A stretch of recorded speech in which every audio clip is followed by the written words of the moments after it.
Daniel, kan? Itu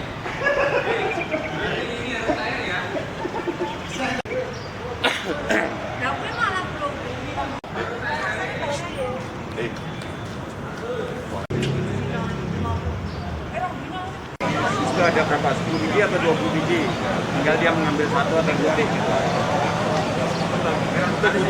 Siapin dulu, pisahin dulu. Ya.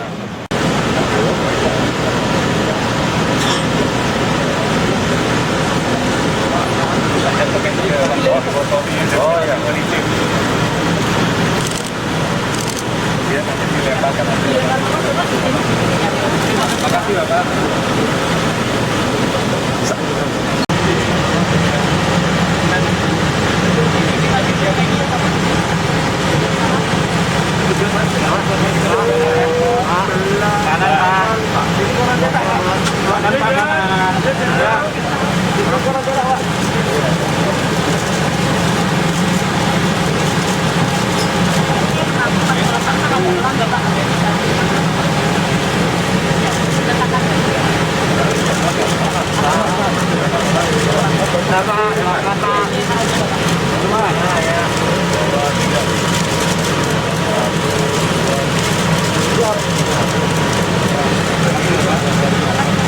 Assalamualaikum warahmatullahi wabarakatuh.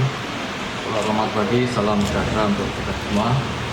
Yang saya hormati Bapak Wakapolda Daerah Istimewa Yogyakarta,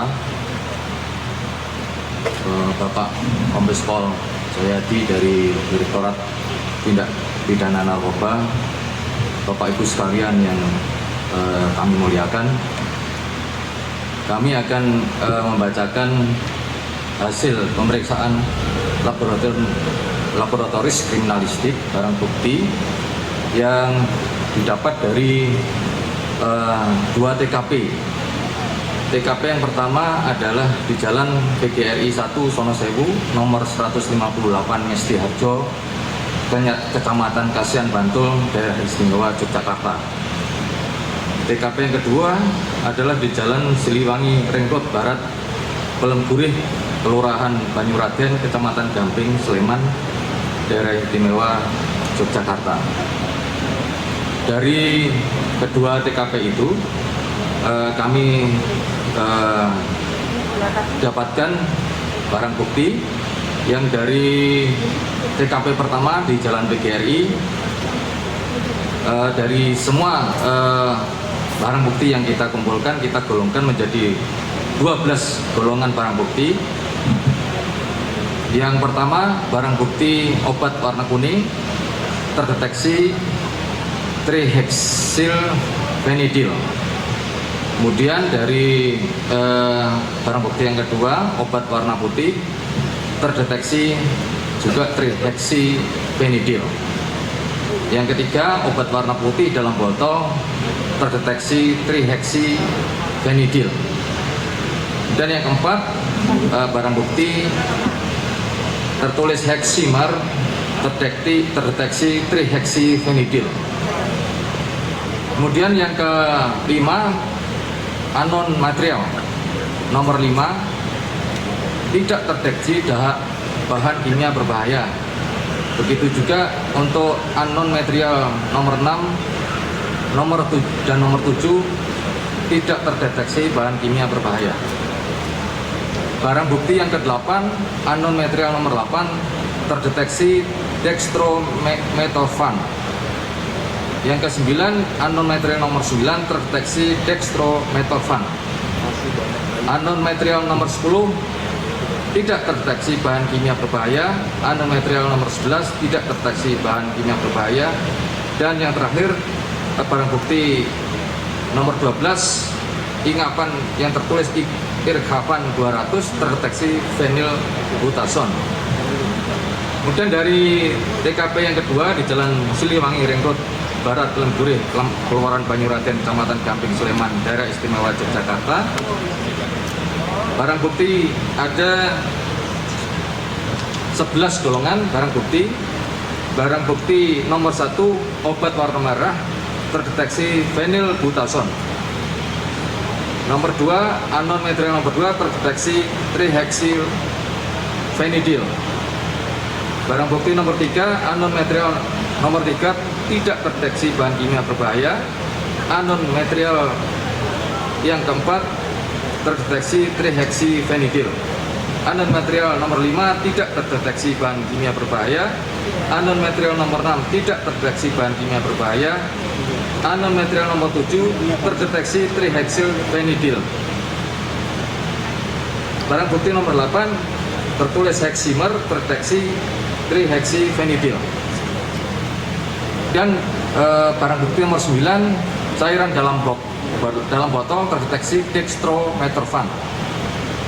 Barang bukti nomor 10 unknown material nomor 10 tidak terdeteksi bahan kimia berbahaya. Dan yang terakhir barang bukti nomor 11 tertulis irhapan 200 terdeteksi phenylbutazon. Dari pemeriksaan itu kita simpulkan bahwa trihexyphenidil adalah obat untuk mengatasi gejala penyakit Parkinson dan gejala ekstrapiramidal akibat penggunaan obat tertentu termasuk antipsikotik. Kemudian yang keterangan nomor 2, phenylbutazon adalah obat analgesik dan antiinflamasi untuk meredakan nyeri dan peradangan. Dextrometorphan adalah obat yang digunakan untuk meredakan batuk kering dan batuk tidak berdahak. Demikian pemeriksaan yang dilakukan dari Pusat Laboratorium Forensik Polri. Dalam hal ini menggunakan ALSUS, peralatan khusus yang kita punyai, yaitu GCMS atau gas kromatografi mass spektrometri. Demikian Bapak Ibu sekalian, hasil pemeriksaan yang kita lakukan di 2 TKP yang berbeda di daerah istimewa Yogyakarta. Demikian yang bisa saya sampaikan, lebih dan kurangnya kami mohon maaf. Akhirul kalam, billahi taufik wal hidayah. Wassalamualaikum warahmatullahi wabarakatuh. Hadirin selanjutnya. Apa sih yang dikerjakan atau metode apa atau modusnya seperti apa yang dilakukan oleh para tersangka sehingga selama kurang lebih 3 tahun kita baru bisa ungkap. Rekan-rekan sekalian, kalau rekan-rekan sempat pada saat rilis yang pertama berada di TKP yang dipimpin oleh Pak Kabareskrim dan Pak Kapolda Yogyakarta, bahwa lokasi itu seperti gudang biasa.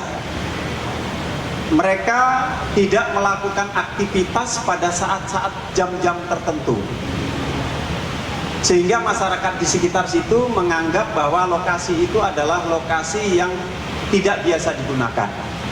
Padahal kalau kita masuk ke dalam, memanjang sampai ke belakang itu merupakan ada proses produksi.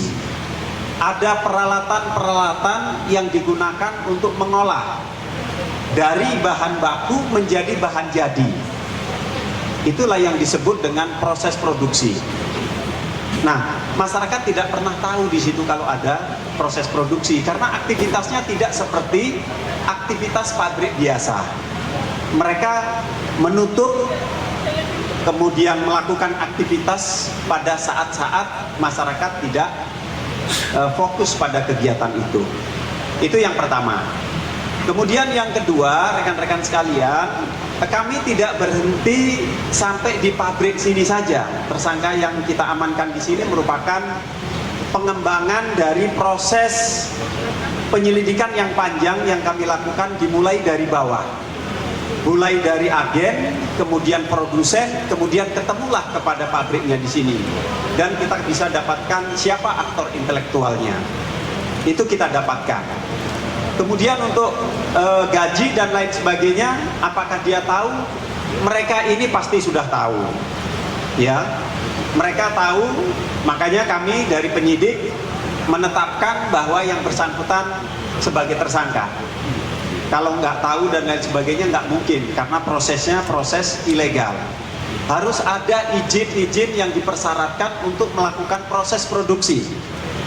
mulai dari Badan POM, dari pemerintah daerah, izin usaha dan lain sebagainya. Ini tidak ada sama sekali. Ibarat sebuah gudang, kemudian melakukan produksi, tidak ada tanda-tanda. Nah, itu yang mereka lakukan. Begitu ya, Mbak Wahyu, sudah terjawab? Mana tadi? Ada yang belum terjawab? Mereka dibayar berapa? Gimana? Digaji berapa? Mereka digaji berapa? Oh, gajinya bervariasi, Mbak. Jadi ada yang bagian penanggung jawab, ada bagian pelaksana, ada bagian pemasaran. Mereka bervariasi untuk penerimaan gaji. Gitu, Mbak ya? Oke. Kisarannya dari berapa? Berkisar antara 5 juta sampai dengan 10 juta untuk level yang di bawah. Terakhir Gitu. Pak, ada berapa pegawai di sana sebenarnya? Apakah cuma 3 orang ini atau sebenarnya ada? Kalau yang sudah kita tetapkan 3 orang tersangka ini, Mbak, tapi pegawai-pegawai yang lain sudah kita lakukan pemeriksaan, tetapi belum bisa kita dapatkan alat bukti yang cukup sehingga belum kita tetapkan sebagai tersangka. Tetapi yang sudah kuat alat buktinya 3 orang ini. Silakan, ada lagi?